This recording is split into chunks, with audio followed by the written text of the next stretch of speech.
Welcome back to my channel. आज हमने करना है last topic of chapter measures of dispersion.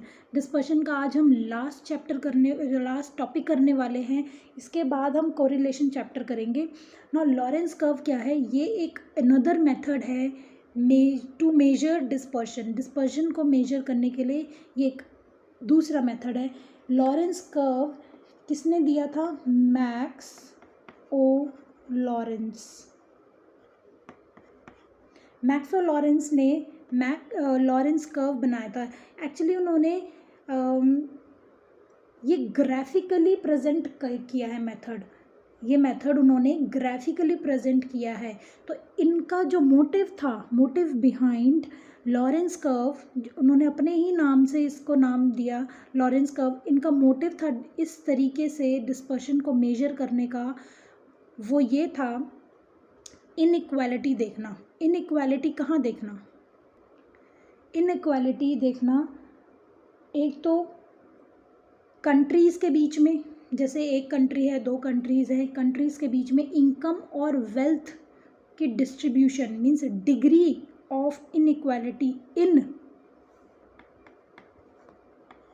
Income, wealth, production, population, इन सब के लिए उन्होंने लॉरेंस कर्व बनाया। मीन्स ये उन्होंने मेथड इनोवेट किया या मेथड डिस्कवर किया जिसमें उन्होंने इनइक्वालिटी को मेजर करने के लिए कि कितनी इनइक्वालिटी है अमंग कंट्री। दूसरा, इन्होंने ये मेथड मेजर किया फॉर बिजनेसेस ग्रुप, जैसे वेजेस और प्रॉफिट में होता है ना कि एक इनइक्वालिटी होती है, या इनको ये डिस्ट्रीब्यूट करते हैं हम, जो वेजेस को या प्रॉफिट्स को डिस्ट्रीब्यूट करते हैं बिजनेस में, और कंपेयर करने के लिए, ठीक है, इनमें कंपैरिजन करने के लिए मैक्स ओ लॉरेंस ने लॉरेंस कर्व के थ्रू हमको इनइक्वालिटी ऑफ डिस्ट्रीब्यूशन मेजर करने का एक मेथड बताया ना। ये ग्राफिकल मेथड है। ग्राफिकल मेथड का मतलब ये नहीं होता कि आप उसमें कोई कैलकुलेशन इन्वॉल्व नहीं होगी। ऑब्वियसली ग्राफ में कोई भी चीज़ बनेगी तो वो वैल्यूज़ को प्लॉट करके, मार्क करके फिर ग्राफ बनता है। उसको ज्वाइन करके, वैल्यूज़ को ज्वाइन करके ग्राफ बनता है। तो बेसिकली है ये ग्राफिकल मेथड, क्योंकि इसमें हम डायरेक्ट ग्राफ को देखकर ही समझ जाएंगे कि ये रिपोर्ट क्या है, रिजल्ट क्या है। तो अदरवाइज़ ग्राफिकली शो करने से पहले हमको उसको कैलकुलेट करना पड़ता है। पहले हम कैलकुलेट करेंगे कि लॉरेंस कर्व बनाने से पहले हमें क्या क्या कैलकुलेशंस करनी है। ना लॉरेंस कर्व हमें शो करता है डिग्री ऑफ वेरिएशन, क्योंकि हम डिस्पर्शन चैप्टर कर रहे हैं तो उसमें मेन जो हमारे पास टॉपिक है वो वेरिएशन ही है, मीन्स वेरिएबिलिटी ही है कि कितना हमारा आइटम्स वेरी करता है। तो लॉरेंस कर्व भी शो करेगा degree of variation from mean value. ये भी मीन वैल्यू से शो करेगा कि मीन वैल्यू से कितना वेरी करता है हमारा डाटा।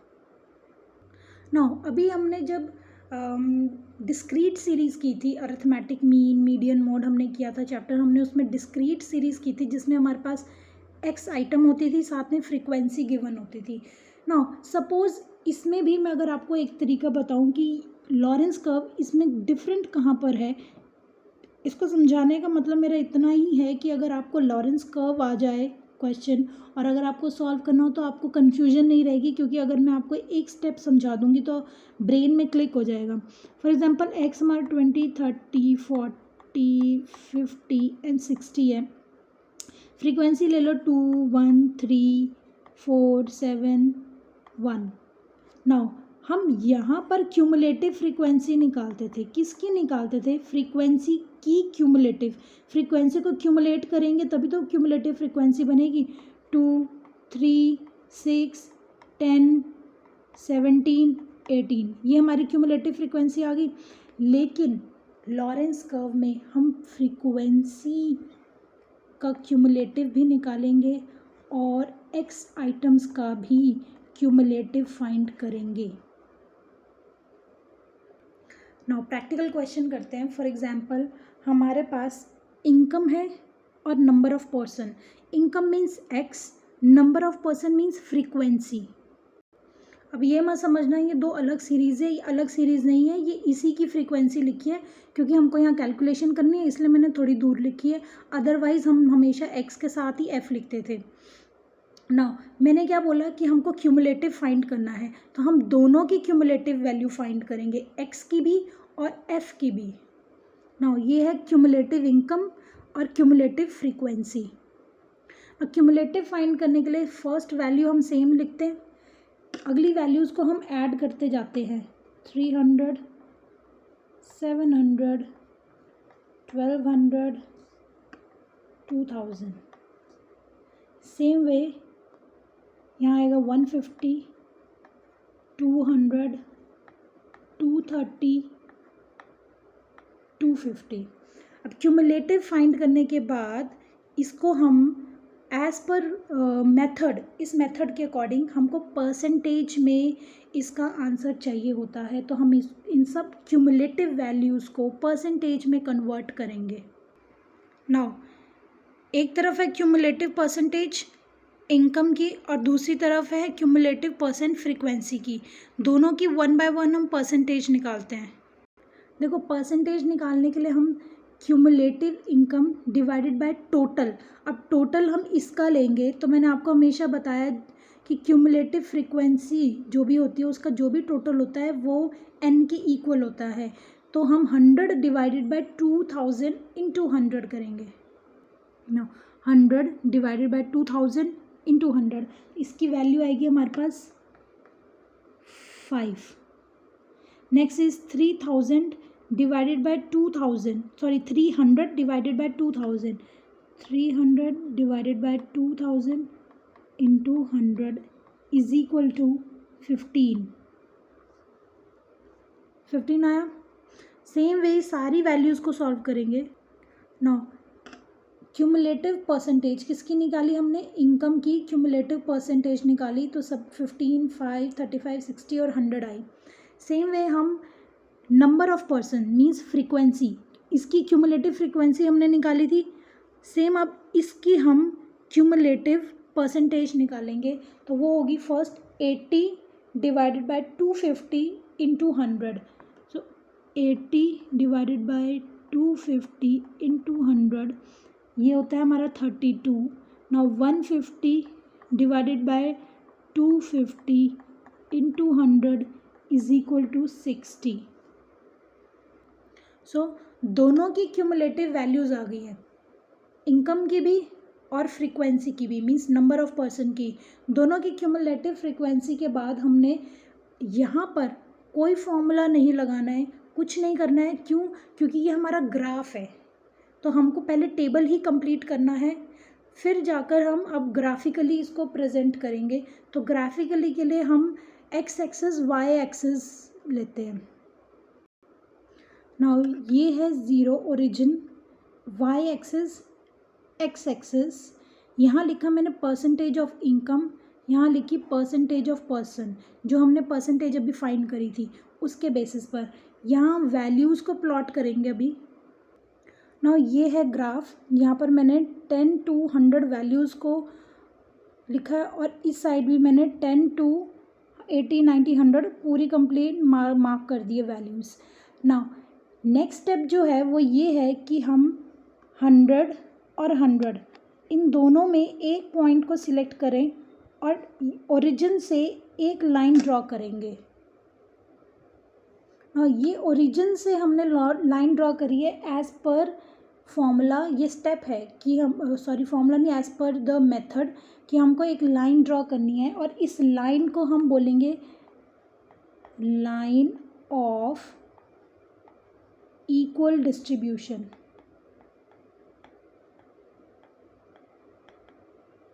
ये 0 से स्टार्ट हो रही है ओरिजिन से और ये 100 पर जाकर लाइन फिनिश होएगी, यहाँ से भी 100 और नीचे से भी 100, तो ये है हमारी लाइन ऑफ इक्वल डिस्ट्रीब्यूशन। ना अब हमको वैल्यूज़ को प्लॉट करना है। देखो फर्स्ट जो क्यूमुलेटिव वैल्यू इनकम की है और फर्स्ट क्यूमुलेटिव वैल्यू परसेंटेज में जो नंबर ऑफ परसेंट की है मीन्स फ्रीक्वेंसी की है, उसको अगर हम मेजर करें मीन्स पर्सन की 5 है और इसकी 32 है, तो यहाँ कहीं नियर बाय एक प्लॉट होगी वैल्यू। फिर सेकंड 15 और 60, इसका 15 और यहाँ का 60,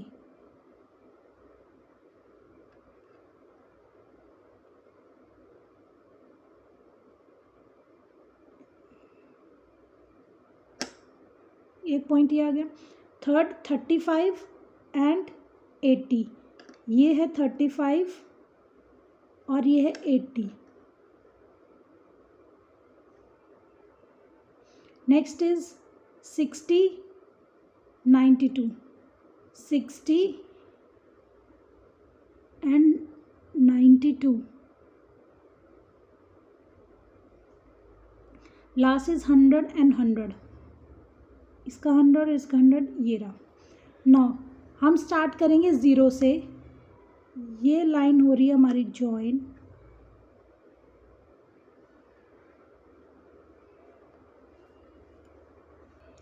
इसको बोलेंगे हम लॉरेंस कर्व। ये जो कर्व बना है अब, ये है Lorenz curve. So according to Lorenz, जो लॉरेंस ने बोला है वो ये कहा है कि ये जो कर्व हमारे पास आया है, ये हमें बता रहा है इनइक्वालिटी कितनी है। ये लाइन ऑफ इक्वल डिस्ट्रीब्यूशन है, यहाँ से कितना गैप है डिस्ट्रीब्यूशन में, मीन्स ये इक्वल है और ये इनइक्वालिटी है। तो जितना ज़्यादा गैप होगा मीन्स उतना ज़्यादा वेरिएशन है, मीन्स इनइक्वालिटी है। और जितना क्लोज़र ये कर्व होगा इसके, फॉर एग्जांपल अगर यहाँ की जगह ये कर्व यहाँ होता, दैट मीन्स उतनी ज़्यादा इसमें वेरिएशन कम है और कंसिस्टेंसी हमारी ज़्यादा हो जाएगी। सो चैप्टर आज का कवर हो गया है। ये लास्ट टॉपिक था लॉरेंस कर्व। इनमें कुछ भी इस टॉपिक में ऐसा नहीं था कि कुछ भी डिफ़िकल्ट हो। इवन देन अगर कुछ भी डाउट लगता है तो प्लीज़ पूछ लेना। टिल देन गुड बाय, और वीडियो को लाइक करें, शेयर करें एंड चैनल सब्सक्राइब करें। Thank you so much.